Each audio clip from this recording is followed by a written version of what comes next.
Hey, everybody, Saul Marquez. Welcome back to the Health Matters podcast. I'm so excited to have you tune back into our podcast, recorded live from the Health Conference 2023. Today, I have the privilege of hosting three incredible leaders in healthcare. First, I want to introduce you to Dr. Ritter. He is the founder and CEO of Alma. Also with us is our two leaders from Evernorth Behavioral Health, Doug Nemecek, who is the Chief Medical Officer of Evernorth Behavioral Health, and also Melissa Reilly, the Chief Strategy Officer of Evernorth Behavioral Health. Welcome to the podcast, everyone. So glad you could join us. Thanks for having us. Thank you. It's great. It's a pleasure to have you guys here. Now, we're going to be covering a lot of great things on the work that you guys do at Evernorth Behavioral Health and also Harry at your company. But before we do, it'd be nice to have the listeners get to know a little bit more about everyone. What is it that got you involved in healthcare innovation?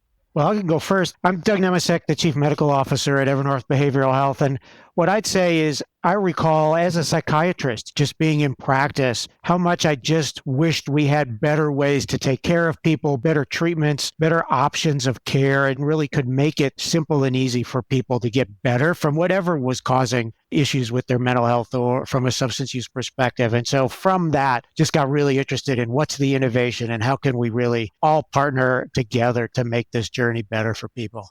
Love it, Doug. Thank you for that.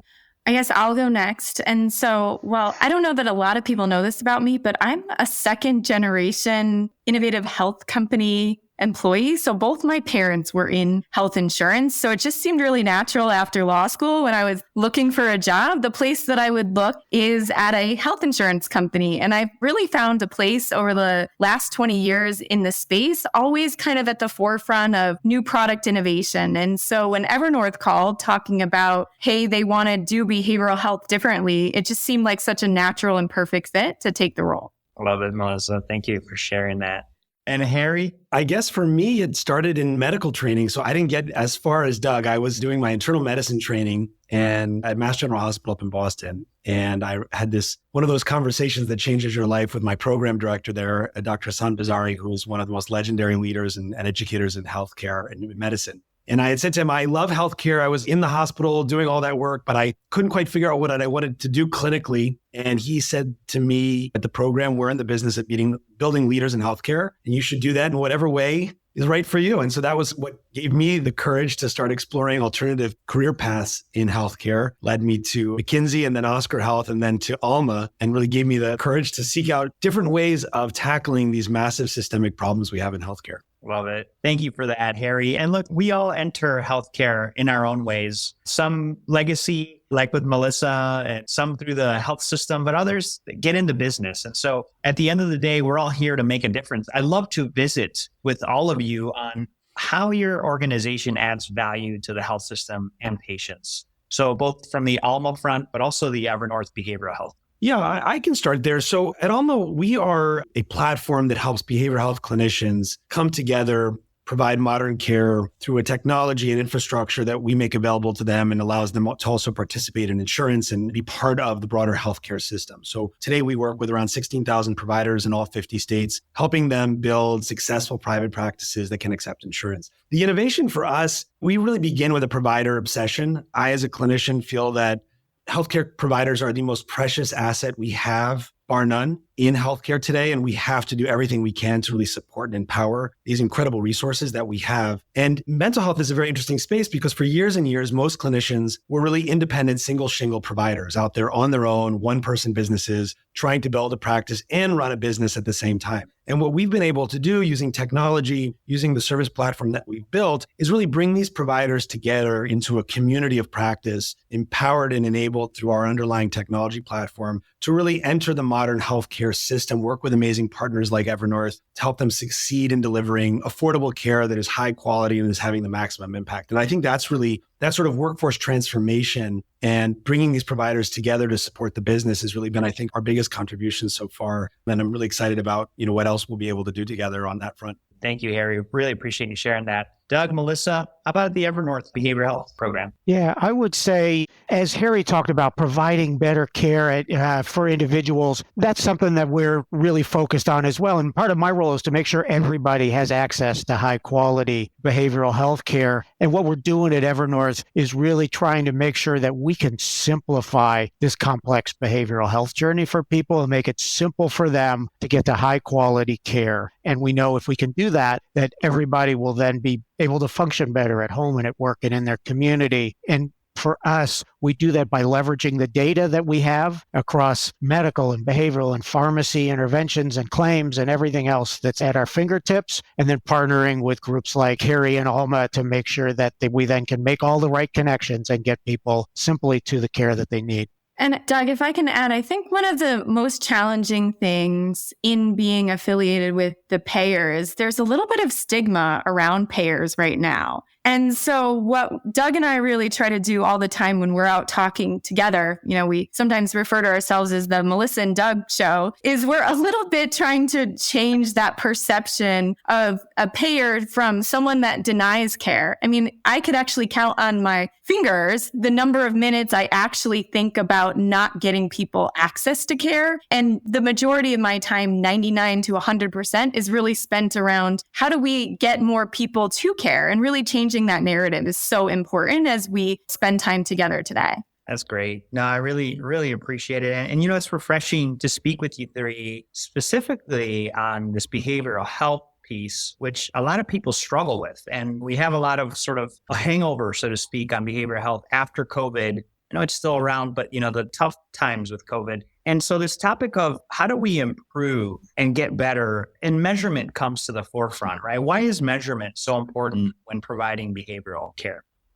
So I would say I've seen even inpatient care and things, just how difficult it is for everybody to navigate the system and find that quality care that we started talking about. And measurement-based care really represents one of the most critical components in really strengthening and optimizing the care for our members at Evernorth. And it also allows us to really align and deepen our relationships with provider groups like Alma. And to make that real then, our measurement-based care strategy really involves building that collaboration with our key outpatient provider groups that share that commitment to quality outcomes, and then working with them to co-create interventions that benefit everybody, the patient, the provider, as well as those that are purchasing and paying for the healthcare at the end. So our goal ultimately is really to lead the industry through measurement-based care partnerships like this with Alma and others that deliver best-in-class access to high-quality care. They deliver optimal clinical outcomes and really they'll drive affordability across all the stakeholders.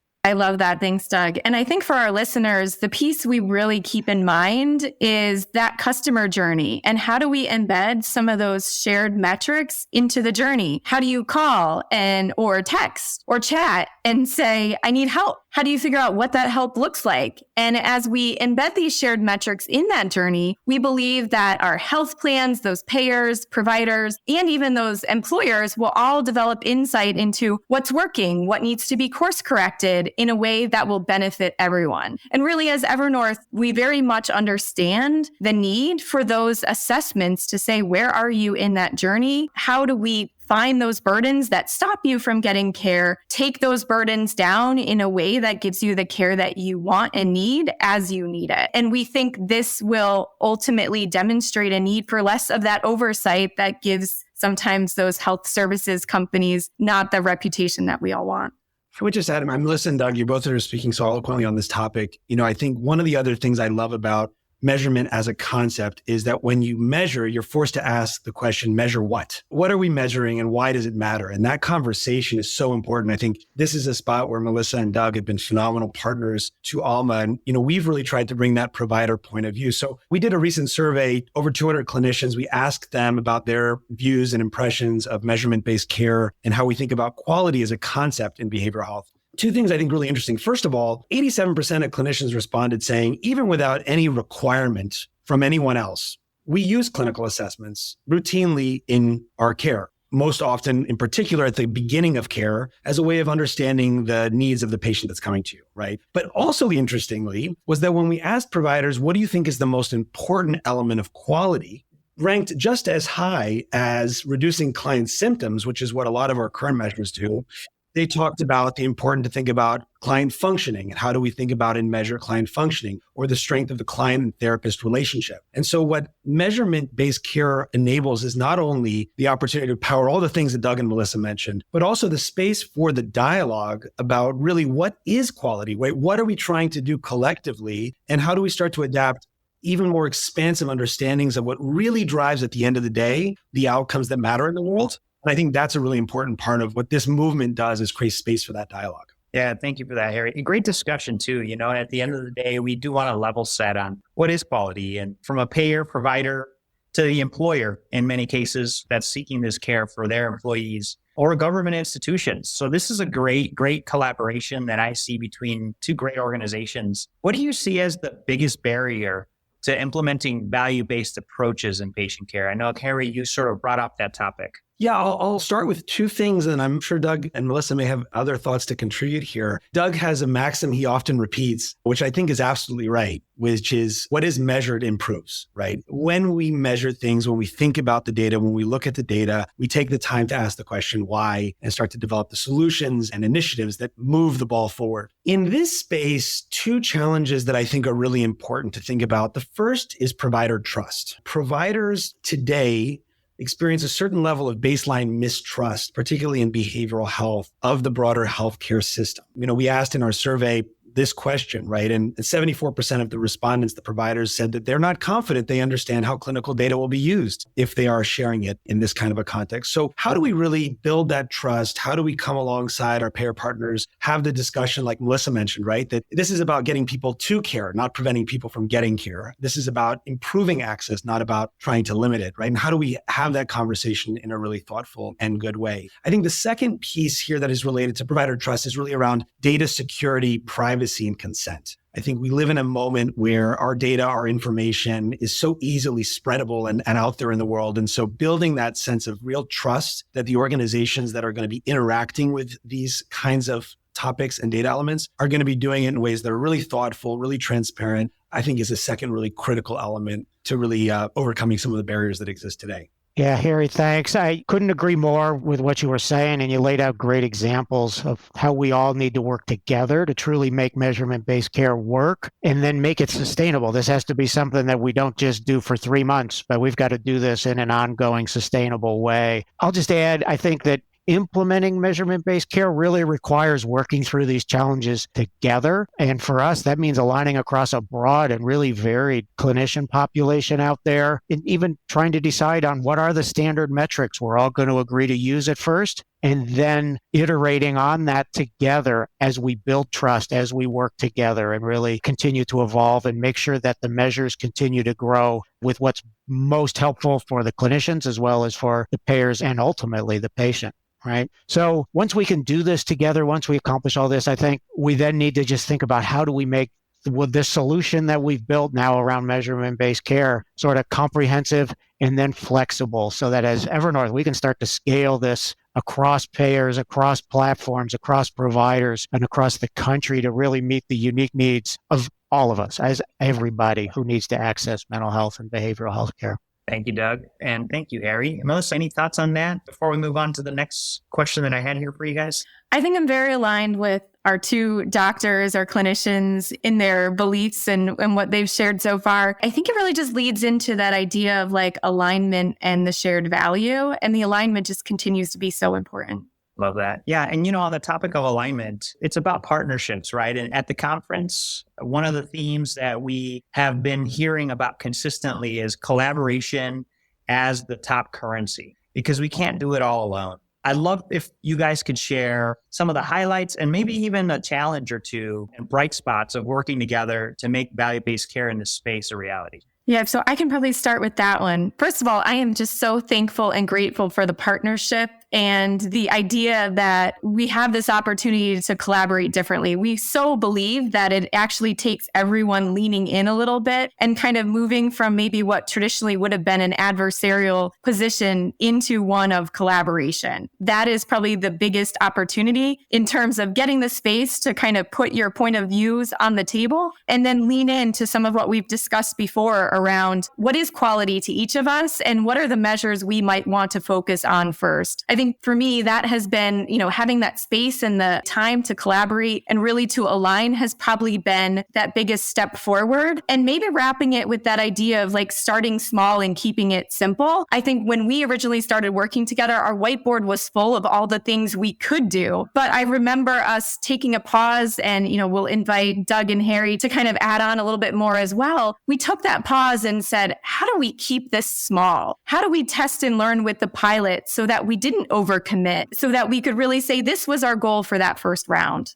I remember that very clearly. In those initial conversations, because we all are so passionate about this space, I think we had 3 whiteboards up, if I remember correctly. And we really started to kind of paint this picture of the world we want to see and create. And I think there's 2 elements of this. One is you have to be honest about what you can and you can't do. You have to be clear-eyed, right? There's a tendency, and I think this is particularly true of businesses like ours, that, we have an opportunity to partner with someone like Evernorth. It's a really big opportunity for us. And so we want to say yes. We want to figure out ways to make it all happen. But being clear and honest and saying, look, these are the things we can do. These are the things we can't. This is the things we can do this year. And these are the things we can do next year, I think goes a long way. And as you said, Melissa, starting small, because I think what we've seen is little wins accelerate the velocity to bigger wins. And so if we look back at some of the work we've done together around care collaboration, around implementing our first stages of value-based contracting together, each of those wins, in my view, actually accelerates the speed to get to the next checkpoint along the growth path. And that's something that I think, we've been really felt very privileged with Melissa and Doug and others on the Evernorth team to be able to do together, is kind of chalk up those wins, build confidence, and see the momentum continue to grow. Yeah, I think what Melissa and Harry, you guys shared, is really key. And for me, if I go back to my introduction earlier, when I said I got excited about innovation when I was in practice and wanted to find better ways to provide care, that's what excites me about what we're doing here, because we are really changing the system, making it simple and easy for people, and ultimately for the listeners, as they or their family members have to go out and find behavioral health care. I think this is going to really make it something that they can feel comfortable with, makes it easy for them, and gets them those best outcomes that they need. And that's what's really exciting. Love it, guys. This is certainly an exciting collaboration. A lot of themes have come up in our conversation, the themes of trust and what is quality and how do we measure it? And at the head of it all, access. Harry, you talked about precious provider resources, and I couldn't agree with you more. And to Melissa and Doug's point, right? Getting people the care that they need where they are. Those small projects that you guys started with have scaled to something meaningful. So really want to give you guys huge kudos for the work that's been done by both Alma and also Evernorth Behavioral Health. So look, as we close this podcast today, I'd love to invite the listeners to a call to action. And I'd love to have all of you guys leave them with something that they could do or think about. I'll start there. The biggest challenge we have, I think, today, and it's particularly true right now, is information overload and not enough human connection. And so I think the one piece of advice I would give to listeners is sometimes less is more, right? It's true in the context of partnership and collaboration, but I think it's also true in the context of life. What's one thing, as opposed to always asking the question, what's one thing I can do to support my mental health? I think another way of framing it is, what is one thing I can stop doing to support my mental health? So folks want to reach out to me, for example, you're not going to find me on social media except for LinkedIn, right? That's something I realized was a good thing to give up to improve mental health. And I think that's just a helpful framing. Sometimes it's what's one thing I can give up, not what's one more thing I can do. Yeah, I agree, Harry. I think that's really important. I would just also ask everybody who's listened to today to recognize that, hey, we are making the system simpler and easier to use. And while many of us get scared to reach out, ask for help, or to raise our hand, there's lots of clinicians out there. There's lots of support services available. There's lots of other types of information available. Don't be afraid to raise your hand. Many people have an employee assistance program through their work and other places where there's lots of help available. One of the things we learned from the pandemic was that absolutely every one of us was compounded with all the stress that caused in our lives. And we all have the opportunity to take advantage of the resources and clinicians like Alma that are available out there to help us function better and improve our emotional health and wellness. Well, you guys are such my favorite, because I think you always steal mine from, I was going to say ruthlessly prioritize. That's one of my mottos, but Harry took that. And Doug was really leaning into the one I was going to go next, which was assume positive intent. So I think where I will just close with is maybe a double down of that in terms of I've been most delighted and surprised in my life when, I've walked in with the mentality of assuming positive intent. Like, even if you end up with someone that maybe underperforms or doesn't match your expectations, if you look for those helpers, you're often most surprised. And so, I'll stay with that. I think there are a lot of helpers out there that are willing to help when people need it. That's great. Well, Melissa, that's a testament to the alignment between you three and obviously the two organizations. I love that. Folks, take action. One less thing. What's one less thing you could do? Ask for help and assume the best. We've got two great organizations here leading the way in behavioral health. Can't thank all of you enough. In the show notes, we're going to leave ways for you all to get in touch with Harry at Alma, as well as Doug and Melissa at Evernorth Behavioral Health. So make sure you take action on what you listen to today, because health matters and behavioral health matters. And with that, I want to thank all of you for your participation. Harry, Doug, and Melissa for being with us today. Thank you. Thank you very much.